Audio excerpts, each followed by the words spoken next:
Los Ángeles, California. Una tarde cualquiera de 1967, de esas que parecen normales hasta que alguien decide convertirlas en espectáculo. Ahora dime algo, ¿qué harías si supieras que, en televisión en vivo, delante de 15 millones de personas, un hombre de 350 libras va a agarrarte del cuello para humillarte, y nadie va a detenerlo porque eso sube el rating? Lo incómodo no es que la televisión busque drama. Lo incómodo es que, a veces, el drama se le sale de las manos. Y entonces el miedo se vuelve real. Quédate, porque en esta historia vas a entender exactamente 3 cosas: por qué Bruce Lee aceptó sentarse en ese set aun cuando no quería, qué ocurrió en los siguientes 4 segundos cuando el luchador lo levantó del suelo, y por qué, minutos después, los productores cortaron la señal y el canal hizo algo que solo se hace cuando alguien teme haber transmitido un desastre irreversible. Bruce Lee no quería ir. No fue una decisión heroica ni una búsqueda de fama. Fue, más bien, una mezcla de presión, necesidad y una sensación amarga de que lo estaban empujando a un terreno donde él no tenía control. Era martes por la tarde en Los Ángeles, y su manager llevaba semanas insistiendo con el mismo argumento: una aparición y tu escuela cambia para siempre. El programa era el show de Milton Cole, uno de los talk shows más vistos del momento. Una maquinaria de audiencia enorme, de esas que convierten a desconocidos en nombres comentados al día siguiente. 15 millones de espectadores cada semana.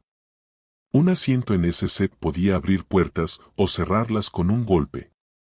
Bruce lo sabía. Y por eso se resistía. Ir a ese programa no me interesa, dijo, con esa calma que a veces confunden con frialdad. No necesito trucos publicitarios. Necesito alumnos serios. Su manager no discutió filosofía. Fue directo a lo que dolía: tienes 20 alumnos.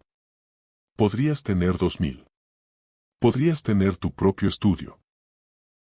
Podrías tener por fin todo lo que llevas años construyendo. Bruce caminó por su oficina en Chinatown como quien mide un ring sin verlo. Las paredes tenían fotos: él entrenando con estudiantes, demostrando técnicas, compitiendo en torneos. Cada imagen era una prueba de algo que había levantado sin atajos. Nada le fue regalado. Nadie lo subió a un escenario para hacerlo famoso.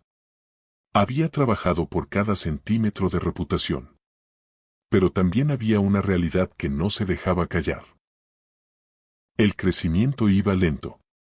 Los ahorros bajaban. Las cuentas se amontonaban.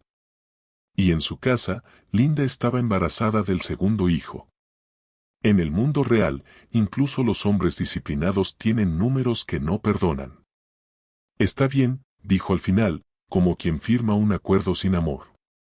Una sola aparición. Demuestro algunas técnicas, respondo preguntas, y me voy. El manager sonrió porque eso era lo que necesitaba: él sí que lo metía al sistema. Perfecto. Milton te va a adorar. Bruce lo miró fijo, como quien escucha una frase que suena demasiado fácil. ¿Quién más estará en el show? El manager dudó, una fracción mínima, pero suficiente.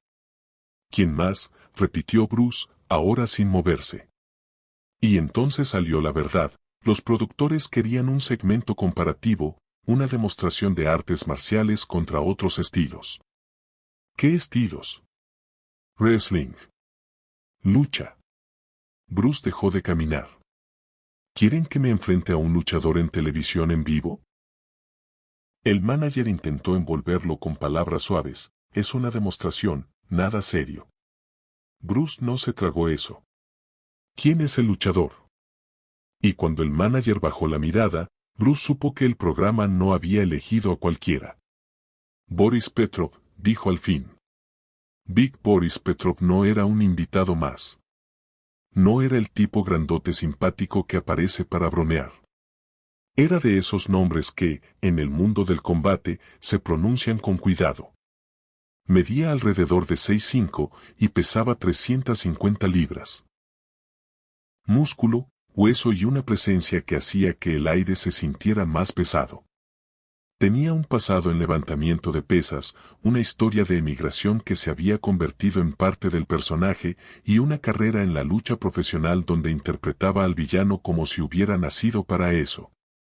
Su movimiento característico era el abrazo de oso, rodear el torso del rival, levantarlo del suelo y apretar hasta que el cuerpo cediera.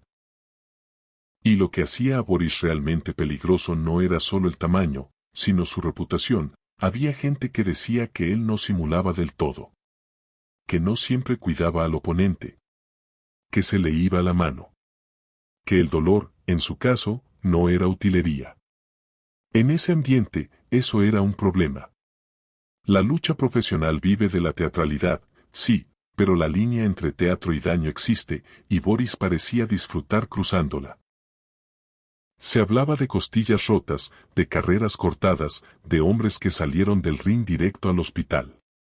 La federación lo toleraba porque llenaba arenas. La gente pagaba por verlo aplastar a otros. Era un personaje, pero con puños y fuerza reales. Y, además, llevaba años burlándose de las artes marciales. Decía que eran baile, que los artistas marciales eran niños danzantes incapaces de manejar a un peleador verdadero. Esas palabras habían llegado a oídos de todos. Alumnos, maestros, entrenadores. Y por supuesto, a Bruce. ¿Por qué él?, preguntó Bruce, sin levantar la voz, pero con esa tensión controlada que aparece cuando algo huele a trampa. El manager le dio la respuesta más típica de televisión: los productores creen que será buena TV. El contraste. El artista marcial pequeño contra el gigante luchador. Bruce entendió el subtexto al instante. Me están poniendo para perder. El manager contraatacó con otra verdad, igual de brutal. Te están poniendo para que te vean 15 millones. Bruce pensó en Linda, en el bebé, en las cuentas, en el tiempo. ¿Qué piensa Boris de esto? El manager ni siquiera tuvo que inventar, aceptó de inmediato. Bruce tragó seco. Ya me lo imaginaba. Sobre el papel era ridículo. Bruce pesaba alrededor de 140 libras. Boris le sacaba más de 200. Si alguien solo creía en básculas y centímetros, el final estaba decidido antes de empezar. Pero el papel no sabe medir velocidad, timing, precisión, ni años de entrenamiento en controlar el cuerpo bajo presión. Y aún así, Bruce no era ingenuo. No se engañaba con frases inspiradoras. En su cabeza había una pregunta concreta: ¿qué quieren realmente esos productores? Porque una demostración no necesita un hombre como Boris Petrov. Una demostración se arma con alguien dispuesto a seguir reglas, a mostrar sin lastimar. Boris, en cambio, era un riesgo que no se invitaba por casualidad. El Milton Cole Show se grababa en CBS Television City, en Hollywood. Cuando Bruce llegó, lo hizo con 3 horas de anticipación. No por nervios, sino por costumbre: observar primero, entender el espacio, leer el terreno. Los que sobreviven en ambientes hostiles aprenden a hacerlo. El set era más grande de lo que imaginaba. Una plataforma elevada, 2 sillas para entrevistas, un área separada para demostraciones con colchonetas y un público de unas 300 personas acomodadas en filas curvas, como un anfiteatro moderno. Cámaras por todos lados, como ojos fríos que no parpadean. Cables en el piso. Técnicos corriendo. Luces que te calientan la piel. Y esa sensación típica de la televisión: todo parece controlado, hasta que deja de estarlo. Milton Cole apareció para saludarlo. Era un hombre bajo, con cabello plateado y una sonrisa que parecía ensayada frente al espejo. Llevaba décadas entrevistando gente. Sabía crear tensión con una pausa y drama con una pregunta. Señor Lee, qué gusto tenerlo aquí. Bruce le dio la mano con educación. Gracias por invitarme. Milton inclinó la cabeza, como quien ya piensa en la audiencia antes que en el invitado. Le digo algo: la gente está muy emocionada por el segmento de esta noche. Muy emocionada. Bruce no sonrió. ¿Cuál es el plan exacto? Milton hizo un gesto vago, como si los detalles fueran un estorbo. Nada complicado, usted muestra algunas técnicas, traemos a Boris, y mostramos cómo funciona el Kung Fu contra la lucha. 5 minutos, 6. Bruce lo miró, tratando de encontrar honestidad en esa vaguedad. ¿Está guionado? Milton soltó una risa corta. ¿Guionado? No, no, queremos que sea auténtico. Real. Esa palabra, real, le sonó a alarma. Porque real en televisión muchas veces significa riesgoso, impredecible o vamos a ver qué pasa. ¿Boris ya llegó?, preguntó Bruce. Está en su camerino. Si quiere, puede conocerlo antes. Bruce lo cortó sin agresión, pero sin duda, paso. Milton sonrió, pero algo en su cara se tensó apenas, un microsegundo. Como guste. Salimos en vivo a las 8. Esté listo. Y se fue, ya hablando con un productor, ya pensando en otra cosa. Bruce se quedó solo mirando el set vacío, las sillas, las luces, las cámaras. Había una mala sensación, una de esas que no se explican bien pero que el cuerpo reconoce. Y lo peor era eso, ya era tarde para echarse atrás sin pagar un precio. A las 7:30 el estudio estaba lleno. 300 personas, ruido, expectativa, esa energía que tiene un público cuando cree que va a haber algo especial. Muchos habían ido por Boris. Querían verlo aplastar a alguien más. No iban a escuchar filosofía. No iban a aprender de disciplina. Iban a consumir un momento. Bruce esperó detrás del escenario estirando, manteniendo el cuerpo caliente. Escuchaba las risas, el murmullo, la ansiedad colectiva.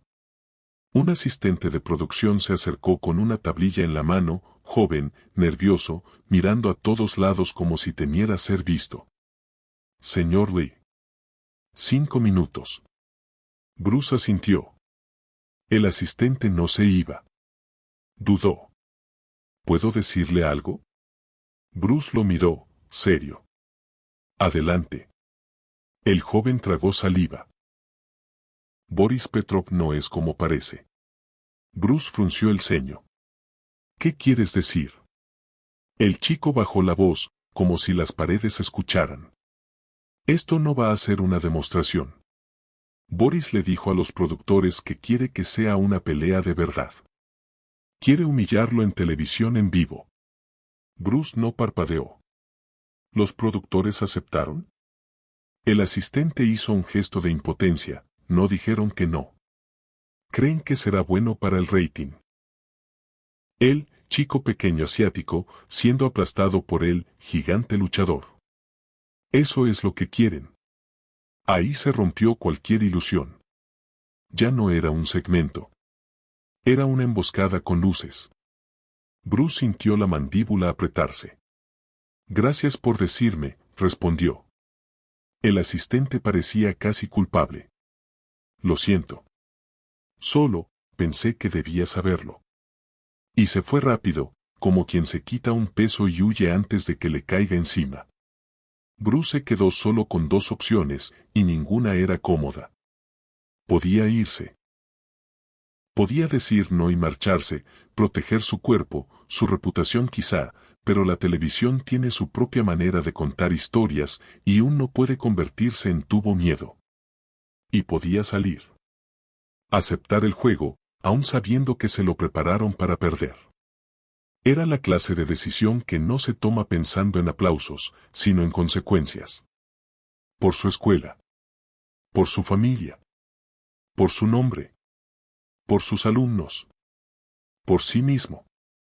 La voz del asistente sonó por los altavoces, señor Lee, al escenario. 2 minutos. Bruce tomó aire. No como alguien que se motiva. Como alguien que se centra. Y caminó hacia la luz. Milton Cole salió al set con la energía de un conductor que domina el escenario. Aplausos. Risas. Música. Buenas noches. Bienvenidos al Milton Cole Show. Las cámaras rodaban. En millones de salas, familias miraban el televisor sin sospechar que estaban a punto de ver algo que, oficialmente, nunca existiría. Esta noche tenemos algo muy especial, dijo Milton, y su voz ya venía cargada de morbo. Vamos a explorar el antiguo arte del Kung Fu, ese estilo misterioso del Oriente que ha llamado tanto la atención. Hizo un gesto hacia el costado. Por favor, reciban a nuestro invitado, instructor de artes marciales, Bruce Lee. Bruce entró. Aplauso educado, pero no eufórico. Para la mayoría, era un desconocido. Solo el primer acto antes del verdadero show. Se sentó en la silla y Milton empezó con preguntas: ¿qué es el Kung Fu? ¿Por qué se entrena? ¿Qué busca? Bruce respondió con calma, con pasión contenida. Habló de disciplina, de mente y cuerpo, de control. Lo hizo intentando resumir años en minutos. El público escuchaba, sí, pero su atención era como una cuerda tensada hacia otra cosa. Bruce podía sentirlo, esperaban choque, no ideas. Después de unos 10 minutos, Milton sonrió con esa sonrisa de quien ya va a abrir la jaula. Entiendo que nos dará una demostración. Bruce asintió. Así es. Milton se inclinó un poco hacia él, como si quisiera atraparlo con la frase, y usted aceptó demostrar sus técnicas contra un luchador profesional. Acepté, dijo Bruce, sin adornos. Milton levantó la mirada al público. Damas y caballeros, reciban a Big Boris Petrov. La reacción fue otra. El estudio se prendió.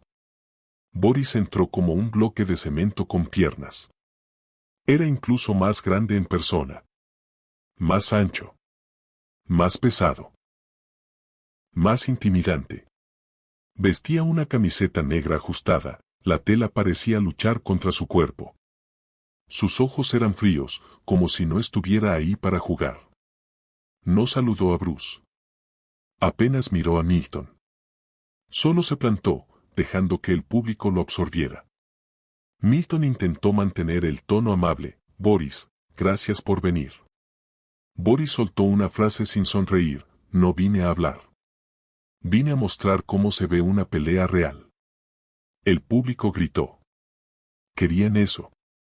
Querían una prueba. Milton señaló el área acolchonada, un cuadrado de unos 15 pies. Señor Lee, señor Petrov, si toman sus posiciones. Bruce se levantó y caminó con calma. No con arrogancia, no con miedo. Con control.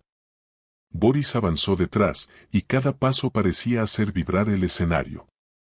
Se enfrentaron. El contraste era casi ofensivo: Bruce compacto, delgado, camiseta negra simple, mirada alerta. Boris era una pared de carne y fuerza. Milton empezó. Veremos cómo funcionan las técnicas de artes marciales contra la lucha. Señor Lee, ¿quiere explicar lo que demostrará? Bruce abrió la boca, y no le dieron tiempo. Ahí ocurrió. Boris se lanzó y le agarró el cuello de la camisa, el cuello y la zona alta, como si quisiera alzar también su dignidad para exhibirla. Fue tan rápido que muchos tardaron un segundo en entender lo que veían. Una mano enorme apretó la tela, los dedos arrugando el cuello como si fuera papel. Un tirón hacia arriba. Los pies de Bruce dejaron el suelo. Un jadeo colectivo recorrió el estudio. La sonrisa profesional de Milton se congeló como una máscara rota. Boris habló directo al micrófono, lo bastante fuerte para que los hogares escucharan: esto pienso de las artes marciales. Baile. Solo baile. Y sacudió a Bruce como si fuera un muñeco. En la cabina de control, una mano se acercó al interruptor de emergencia. No era parte del plan, al menos, no de un plan que admitieran. Si Boris lastimaba a un invitado en vivo, eso era una pesadilla legal, una catástrofe pública. Pero la mano dudó. Dudó porque en el monitor vieron algo que no encajaba. Bruce Lee estaba sonriendo. No una sonrisa de burla. No una sonrisa de todo está bien. Era esa expresión mínima que aparece cuando alguien entiende, en un instante, el tamaño real de lo que está pasando y decide actuar con precisión. El tiempo pareció ralentizarse. Bruce colgaba, 6 pulgadas sobre el suelo. Un hombre de 350 libras lo sostenía como trofeo. Y sin embargo, en el rostro de Bruce no había pánico. Había claridad. Ese tipo de claridad que no nace en el set, sino en miles de horas repitiendo movimientos, respirando bajo presión, aprendiendo a no regalar el control ni cuando el cuerpo está en desventaja. Boris esperaba resistencia torpe. Esperaba que Bruce intentara agarrarle el brazo, forcejear, rogar.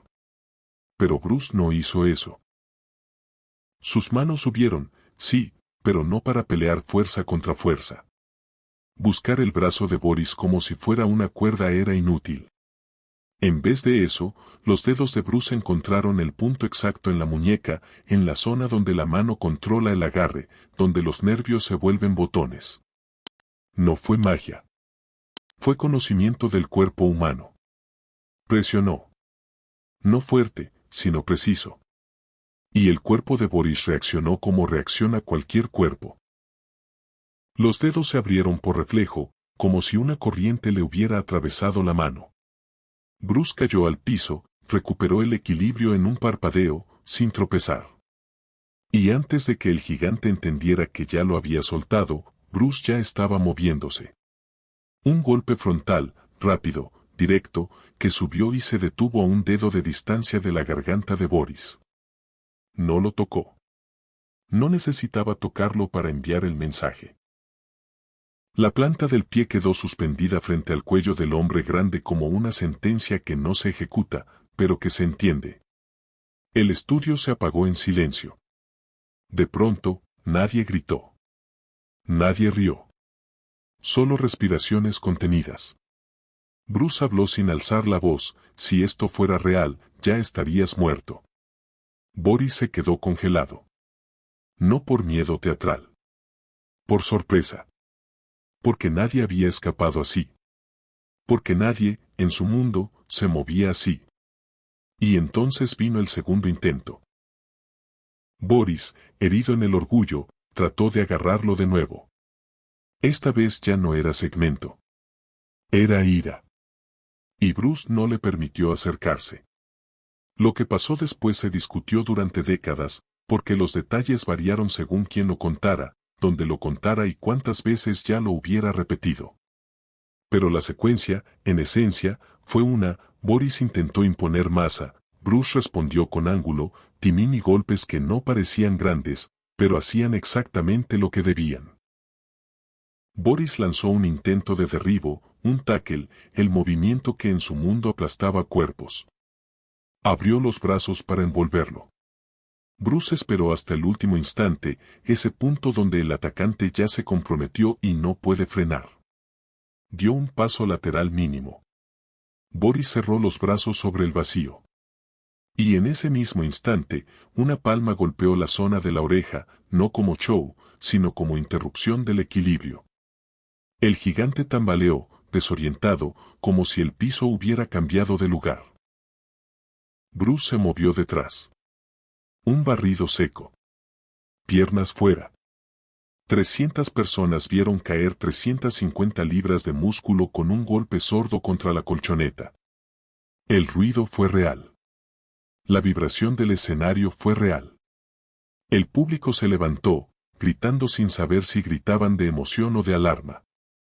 Boris rodó y se incorporó con rabia pura, sin técnica, solo potencia. Cargó otra vez. Bruce lo interceptó con una patada frontal al esternón, donde el aire se vuelve frágil. Boris se dobló apenas, el aire se le escapó en una exhalación involuntaria. Y entonces un codo giratorio conectó con la mandíbula, lo suficiente para apagarle la intención. No fue una coreografía bonita. Fue un cierre. Boris Petrov cayó como cae un árbol cuando le cortas el punto correcto. En la cabina de control se desató el caos. Corten la señal, corten. Estamos en vivo. No podemos. Los patrocinadores nos van a matar. Córtala ya. La discusión no duró mucho, pero en televisión, un segundo es un mundo. La mano que había estado dudando ya no dudó más. Tocó el interruptor. Y en millones de hogares, la imagen se fue a negro. Apareció un patrón de prueba. Un mensaje frío: estamos experimentando dificultades técnicas. Por favor, espere. 15 millones de personas se quedaron mirando la pantalla como si el televisor hubiera fallado por culpa propia. Algunos golpearon la carcasa. Otros ajustaron la antena. Otros llamaron a familiares. ¿A ti también se te fue? Nadie entendía que lo que falló no fue la señal, fue el plan. En el escenario, Bruce estaba de pie. No jadeaba. No parecía agotado. No parecía un hombre que acababa de enfrentarse a alguien de más del doble de su peso. Boris estaba consciente, pero aturdido, sosteniéndose la mandíbula, intentando descifrar qué clase de vergüenza le había caído encima. Milton Cole parecía al borde de un infarto. Su segmento cuidadosamente pensado. Esa mezcla de morbo y control se había convertido en un incendio. Señor Lee, yo creo que quizá deberíamos, balbuceó. Bruce no lo dejó terminar. Caminó hacia el borde del área de demostración y habló a un estudio ahora silencioso, desconcertado, incluso asustado. Yo vine a demostrar artes marciales, dijo. Eso hice. Miró a Boris, que se sentaba lentamente, todavía procesando. No hay vergüenza en perder contra alguien que ha entrenado más que tú.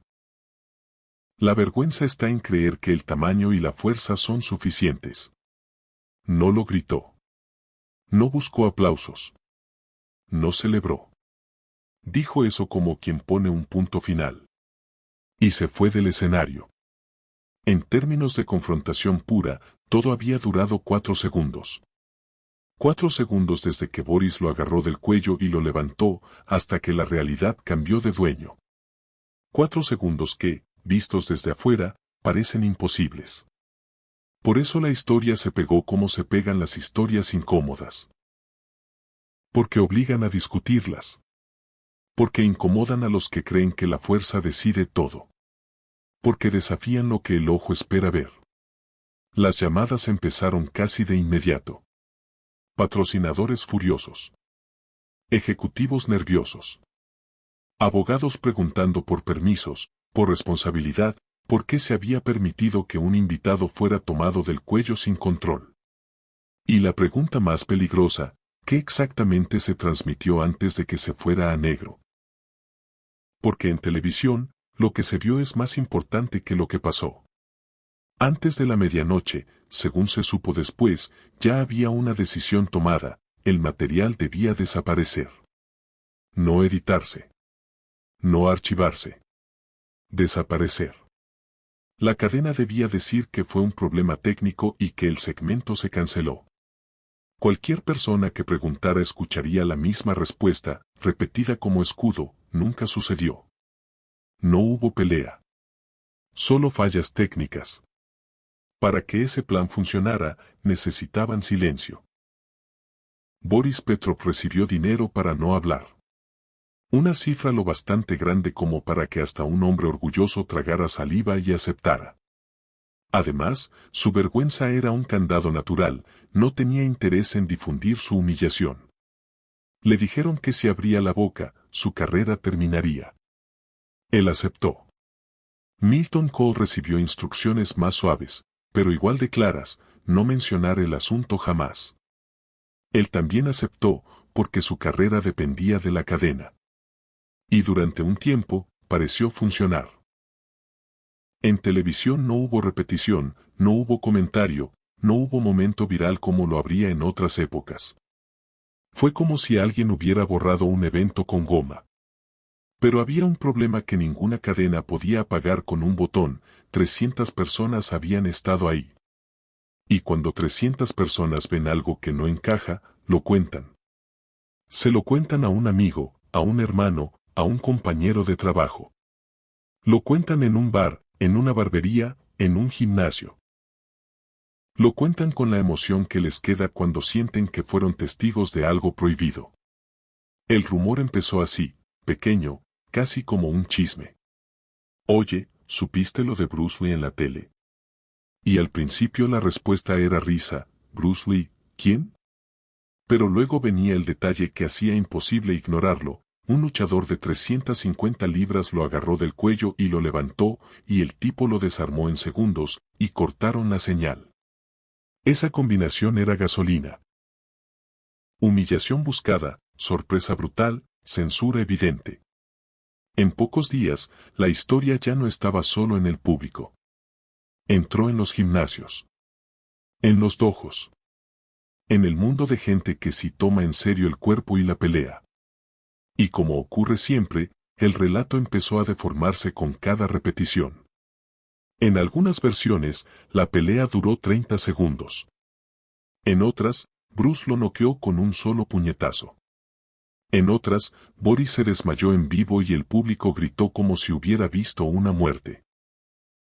La verdad se fue enterrando bajo el mito.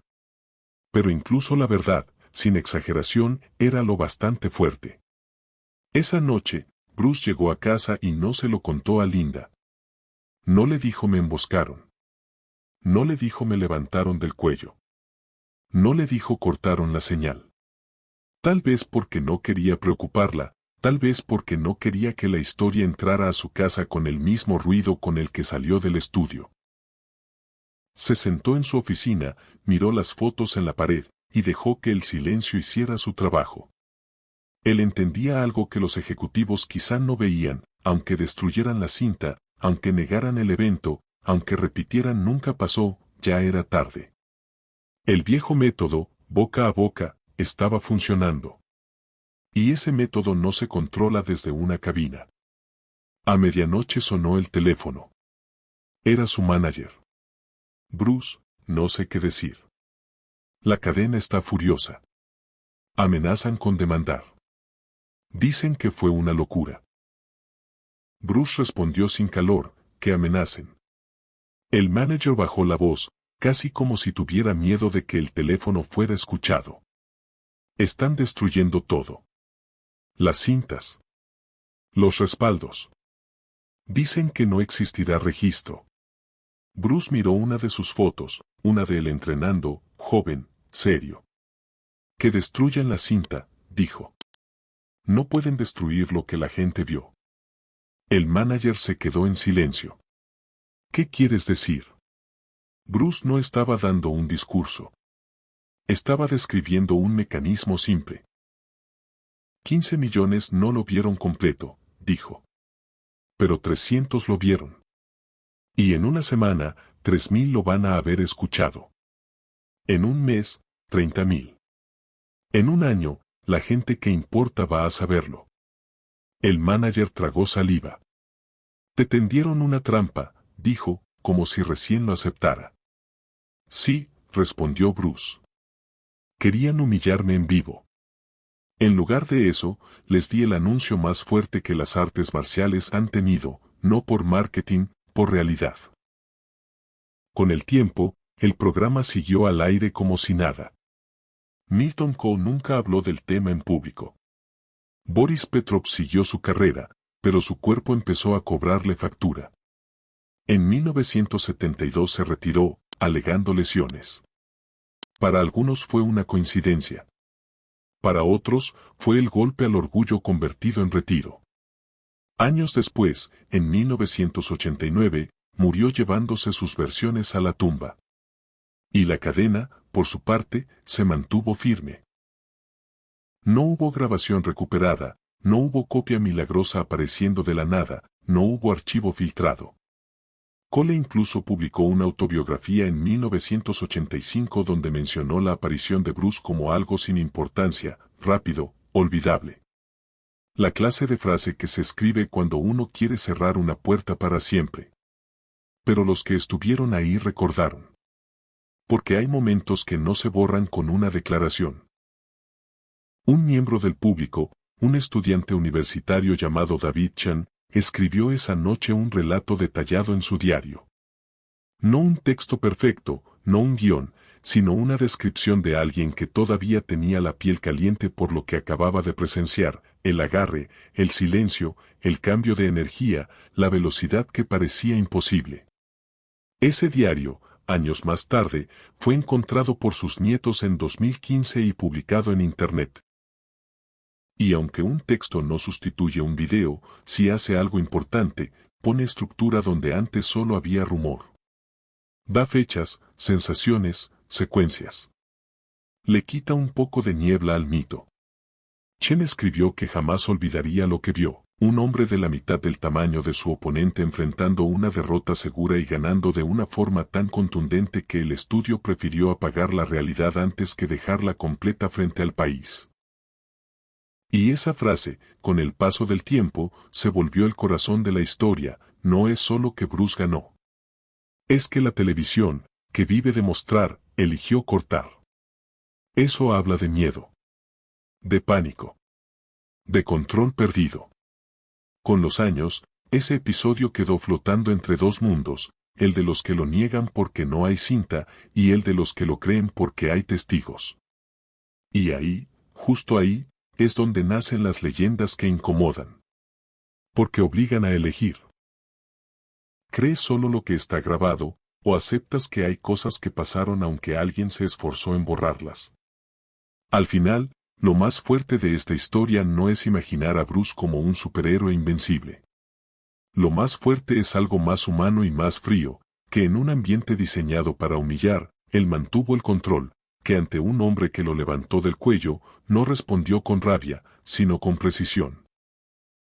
Y que cuando tuvo la oportunidad de presumir, eligió decir una frase que cortó más profundo que un golpe: la vergüenza no es perder, la vergüenza es creer que el tamaño te da derecho a aplastar.